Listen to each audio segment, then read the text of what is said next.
मुळातच नवी मुंबई नेरूळ येथे छत्रपती शिवाजी महाराजांच्या स्मारकाचं पुतळ्याचं जो पुतळा इतके 4 महिने बंदिस्त होता, अत्यंत घाणेरड्या कापडात त्याला गुंडाळून ठेवलं होतं, त्याचं विधिवत रीतसर अमितजी ठाकरे यांच्या हस्ते अनावरण करण्यात आलं.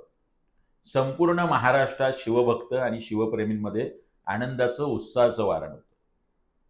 त्यानंतर महापालिकेने परत एकदा 4 दिवस महाराजांना बंदिस्त केलं आणि त्याचं शासकीय अनावरणाचा घाट घातला. याबद्दल शिवप्रेमी आणि शिवभक्तांमध्ये मुळातच संताप होता. परत एकदा अनावरणाची गरज काय, असा प्रश्न महाराष्ट्र विचारत होता. याला सुसंगत अशी भूमिका ठाणे लोकसभेचे खासदार नरेश मस्के यांनी घेतली. आत्ताच त्यांची भूमिका माझ्या वाचनात आली की श्रेयवादाची लढाई लढू नये. अमितजी ठाकरे यांनी उद्घाटन केल्यानंतर त्याचं परत एकदा उद्घाटन होणं हे संयुक्तिक होणार नाही.